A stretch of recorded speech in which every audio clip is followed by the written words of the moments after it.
हम दो बहनें ही थीं और मेरी बड़ी बहन रश्मि की शादी के वक्त मैं लगभग 18 साल की थी। हम दोनों बहनों की उम्र में काफ़ी फ़र्क था, लेकिन दीदी मेरी इकलौती बहन थी, इसलिए उनसे मेरा बहुत गहरा लगाव था। शादी के दिन जब उनकी विदाई हो रही थी तो मेरा रो रो कर बुरा हाल था। मैं बार बार दीदी से लिपट कर रो रही थी। तभी मेरे जीजा राजीव ने मुझे अपने पास बैठाया और बहुत प्यार से मेरा हाथ पकड़कर बोले, माही, रोने की क्या बात है? साली भी तो अपनी ही होती है। जब भी तुम्हारा दिल चाहे हमारे घर चले आना। उनकी आवाज़ सुनकर मुझे थोड़ा सुकून मिला और मेरे चेहरे पर हल्की सी मुस्कान आ गई। दीदी की शादी दूसरे शहर में हुई थी, इसीलिए उनके जाने के बाद घर मुझे बहुत खाली लगने लगा था। जीजा जी ने उस दिन जाते जाते मुझसे कहा था कि जब भी तुम अपनी बहन के पास आओगी मैं तुम्हें पूरा शहर घुमाऊंगा। उनकी यह बात मेरे दिल में बस गई थी। दीदी की विदाई के बाद अक्सर मैं यही सोचती रहती थी कि काश जल्दी से मुझे भी दीदी के पास जाने का मौका मिल जाए और मैं उनके साथ कुछ दिन रहकर वापस आऊं। समय धीरे धीरे गुजरता गया और देखते ही देखते दीदी की शादी को लगभग 1 साल हो गया, लेकिन मुझे उनके शहर जाने का मौका नहीं मिल पाया। करीब 1 साल बाद दीदी अचानक हमारे घर आई। उनके साथ राजीव जीजा भी थे। उन्हें देखकर मुझे बहुत खुशी हुई। जीजा जी का स्वभाव शुरू से ही बहुत मिलनसार था। वे सभी से हंसकर बात करते थे और मेरे साथ भी बहुत अपनापन दिखाते थे। जितने दिन वे हमारे घर रहे, हर वक्त मेरा हालचाल पूछते रहते और मेरा बहुत ख्याल रखते थे। वे मेरे लिए कई छोटे छोटे तोहफे भी लाए। मेरा कोई भाई नहीं था, इसलिए मुझे उनका यह अपनापन अच्छा लगता था। धीरे मुझे उनसे एक भाई जैसा स्नेह महसूस होने लगा था। लगभग 1 हफ्ता हमारे घर रहकर दीदी और जीजा वापस अपने शहर लौट गए। उनके जाने के बाद फिर वही सन्नाटा घर में लौट आया, लेकिन अब हमारे पास उनसे जुड़ी नई यादें थी जो हमें खुशी देती थी। करीब 2 महीने बाद दीदी का फोन आया।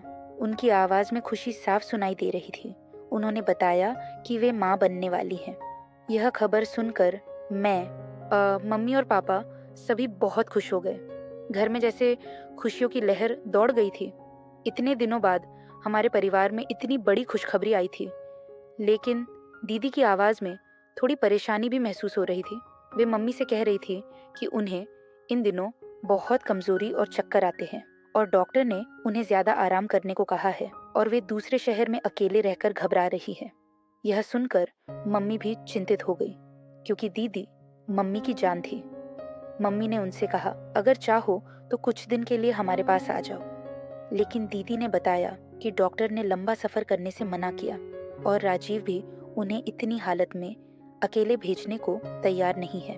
यह सुनकर मम्मी ने थोड़ा देर सोचा और फिर कहा, तुम चिंता मत करो, मैं माही को तुम्हारे पास भेज देती हूँ। वह तुम्हारे साथ रहेगी तो तुम्हारा मन भी लगा रहेगा और घर के छोटे मोटे कामों में भी तुम्हारी मदद कर देगी। मम्मी की यह बात सुनकर दीदी बहुत खुश हो गई।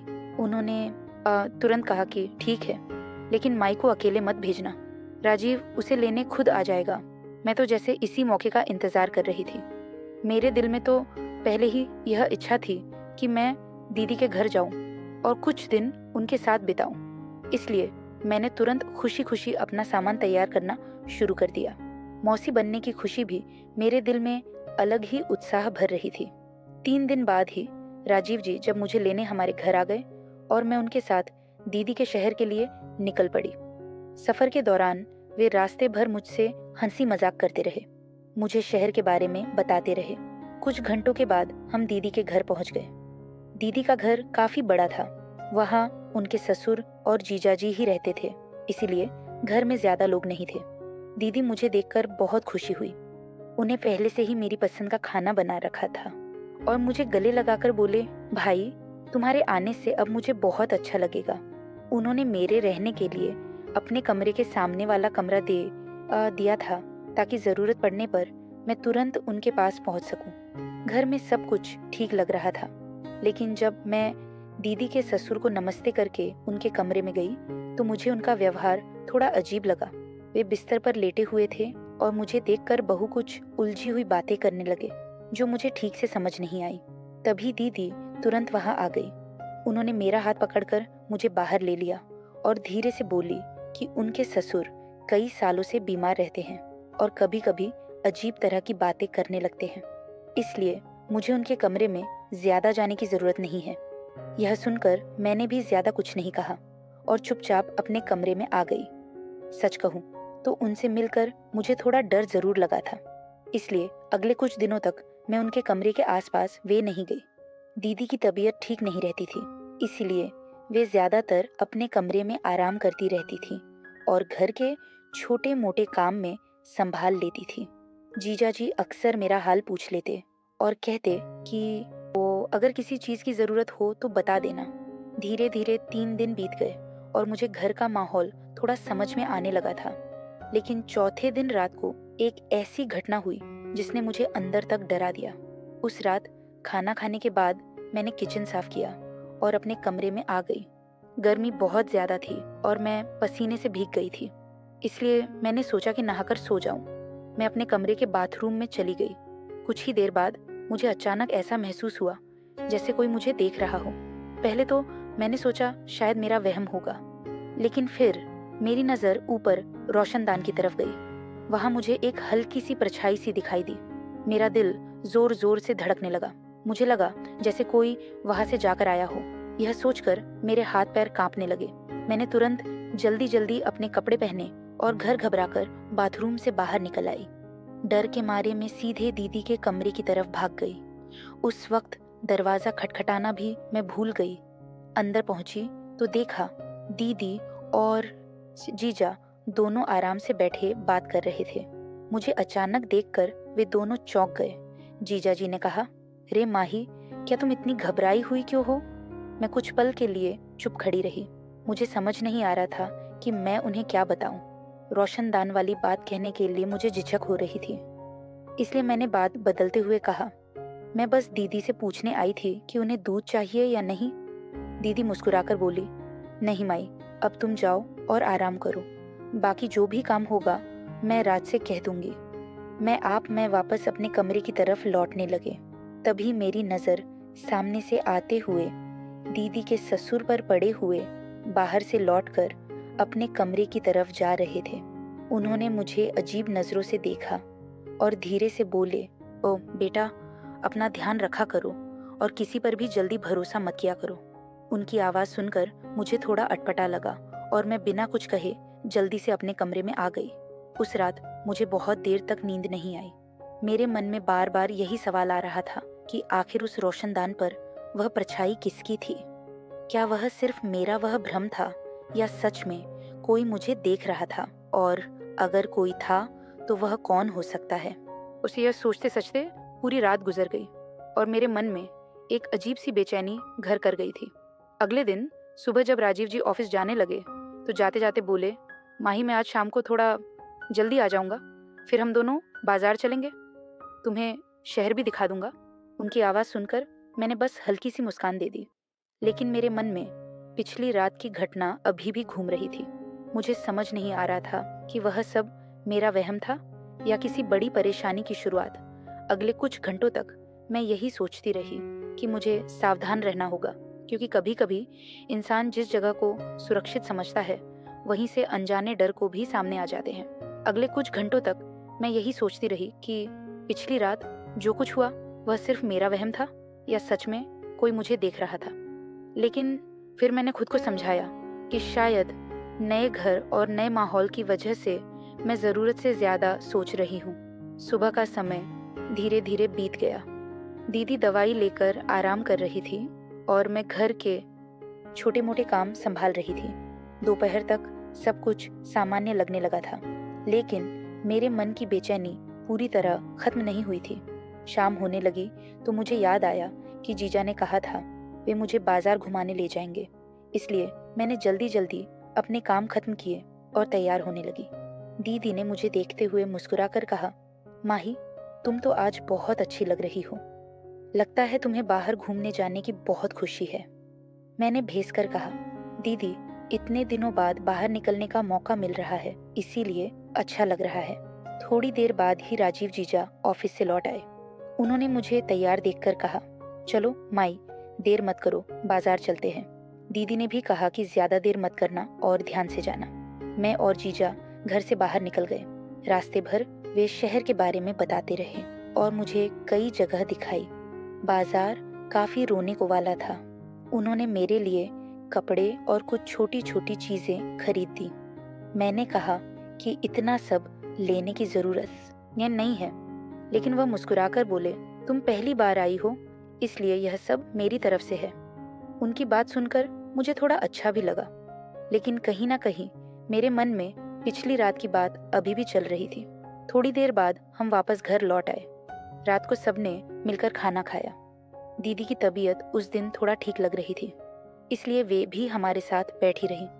खाना खाने के बाद मैं किचन साफ करने लगी और बाकी सब अपने अपने कमरे में चली गई। जब मेरा काम खत्म हुआ तो मैं अपने कमरे में आ गई।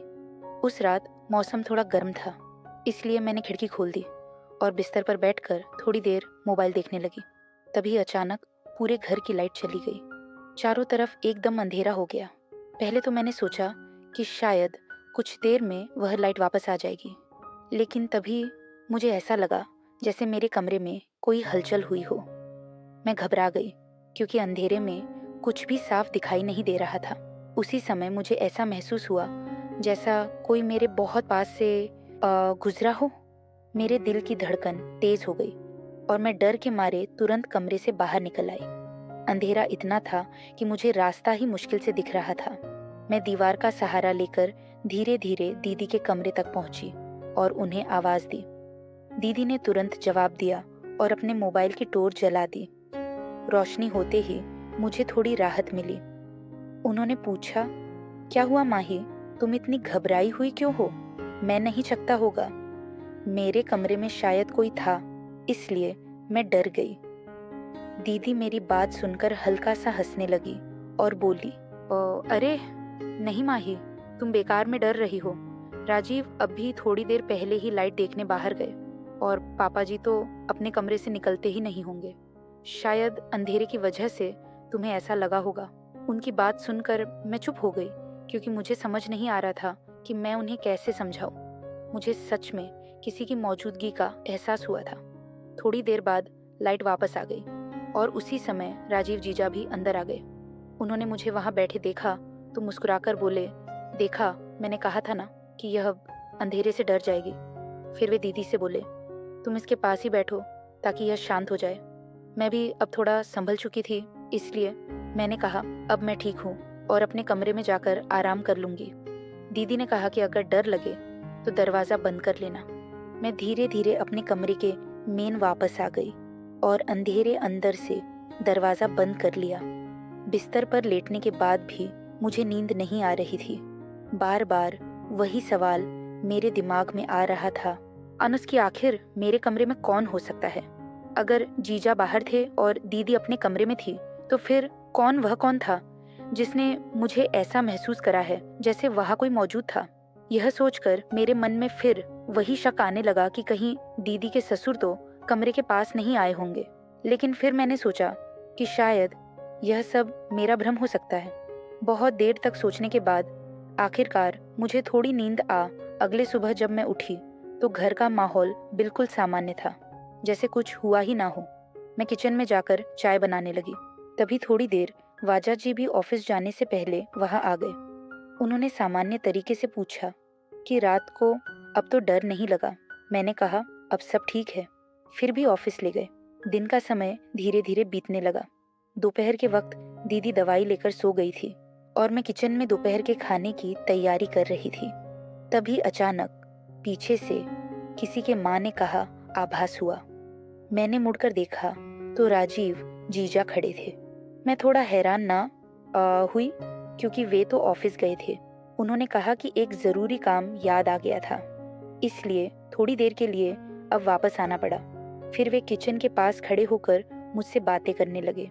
उनकी बातें सुनकर मुझे थोड़ा अजीब लग रहा था क्योंकि उनके लहजे में पहले जैसा हल्का मजाक नहीं था, बल्कि कुछ अलग ही अंदाज था। उन्होंने मेरी तरफ देखते हुए काम आए, तुम यहाँ आने के बाद घर में रौनक आ गई। यह सुनकर मैंने बस हल्का सा जवाब दिया और काम में लगी रही। लेकिन कुछ देर बाद उन्होंने और भी अजीब बातें करनी शुरू कर दी, जिससे मुझे ऐसा महसूस होने लगा मैंने तुरंत कहा, मुझे दीदी को देखना, और किचन से बाहर निकल आई। उस समय मेरे मन में एक अजीब सा डर पैदा हो गया था। मुझे अब समझ आने लगा था कि शायद मेरे साथ जो कुछ हो रहा है वह सिर्फ मेरा भ्रम नहीं था, बल्कि घर में कुछ ऐसा था जिसे मैं अभी तक पूरी तरह समझ नहीं पाई थी। मैंने तय किया कि अब मुझे ज़्यादा सावधान रहना होगा और हर बात को ध्यान से देखना होगा, क्योंकि कई बार खतरा वहाँ से आता है जहाँ हम सबसे ज़्यादा उम्मीद रखते हैं। उस दिन के बाद मेरे मन में एक अजीब सी बेचैनी बस गई थी और मुझे लगने लगा था कि इस घर में सब कुछ उतना सामान्य नहीं है जितना बाहर से दिखाई